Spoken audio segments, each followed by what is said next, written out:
Number 7. So, if I haven't made it clear before, these are kind of being recorded wildly out of order, at least in the made-up order that I gave them. That's because right now the fourth one is giving me a lot of trouble.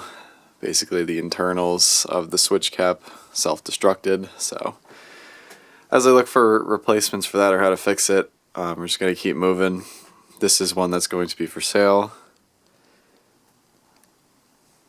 This is the one that you could see in part of the video where I was taking it apart on the side of the road on the sidewalk.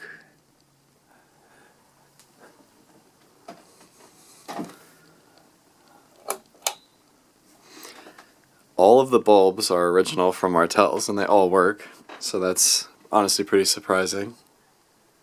These two are actual reflector bulb types, and then these two opposite each other are just normal 60 watts.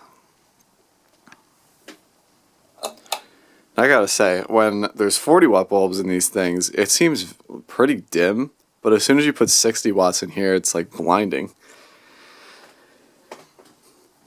Could also be the direction that they're going. New configuration just dropped. I think when they're all downward it might not be as bright, but yeah. Has the black ring. I don't know how well you're going to be able to see that because of the light, but again, 2003. So, start on low. And actually what I'm going to do is I have this on a 3-speed wall control.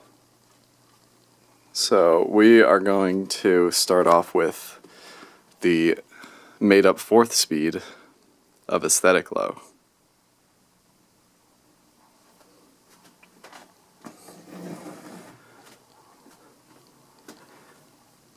I actually think I'm gonna...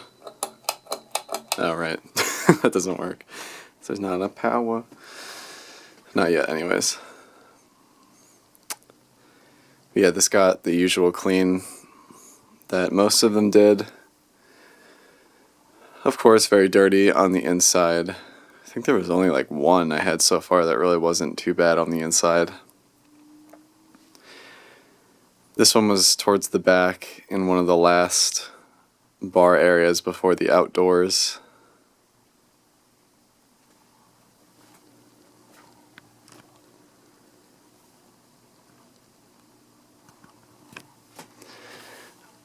This is a pretty cool low speed in my opinion. It's about as fast as it's gonna go.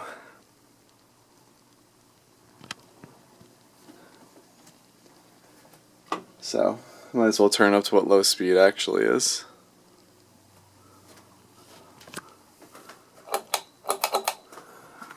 Get some light in here.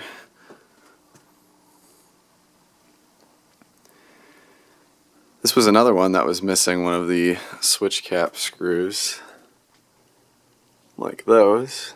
So it only had 2, and then I had 2 other fans that needed replacement screws like that. So I guess I ended up taking them off of this fan a while ago and using those as parts because I couldn't find the ones for this fan. So I assumed they were, just used on the other ones. So this one now has gold screws from the Emerson Buckingham. There's probably a replacement, like actual screw size and whatever from a hardware store, but it's a very specific kind of screw, so I still have to figure that out or just ask somebody about that.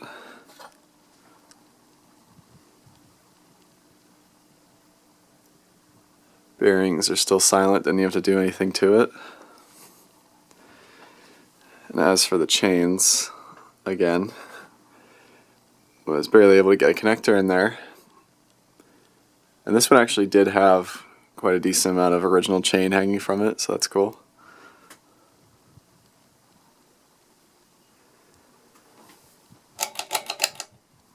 Going to medium. Really the only problem with this one in terms of blades is that one of them is bent downward pretty significantly. I don't really know how that happened, because it was laying on the light kit when I got it, with the blades still fully assembled. And I took the blades off myself after that, so unless it was, I guess, laying on its blades before that point, then that's how that would happen, or maybe something hit it a long time ago. But those are my guesses. Makes it wobble a little bit, but all of these seem to wobble a tad, so.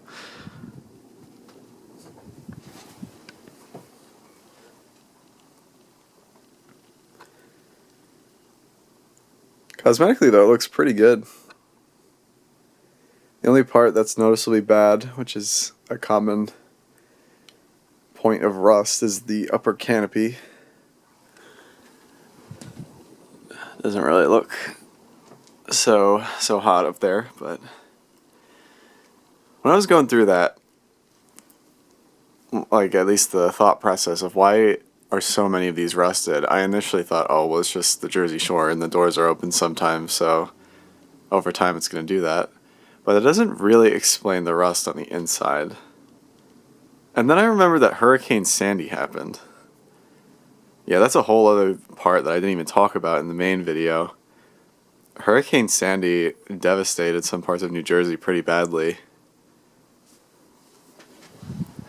But for some reason, even though a close-by boardwalk that's probably only 30 minutes away, like Seaside Heights, got damaged very badly by the hurricane, and then it had a fire on top of that too, so that added even more catastrophe. But the Point Pleasant boardwalk, it didn't really get hit that bad. It was mostly problems that were fixable and salvageable.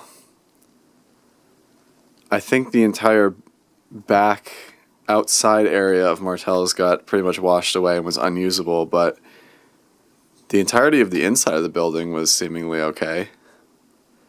So that's how these fans survived, first of all. But I guess with that much water going through, it was kind of inevitable that these were going to get rusted.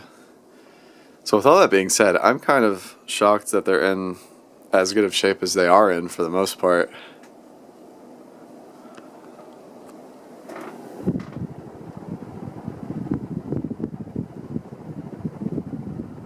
Yeah.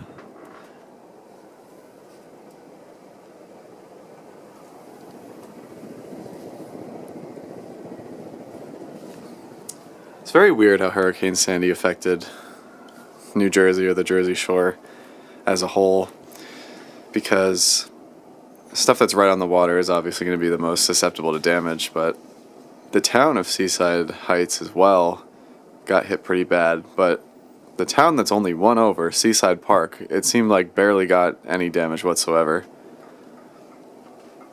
Oh, hello.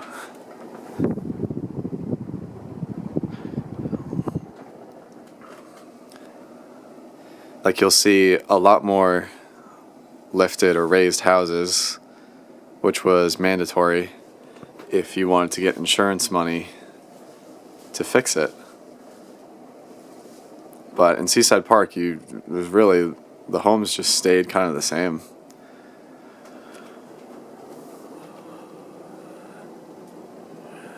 Those lights really are bright.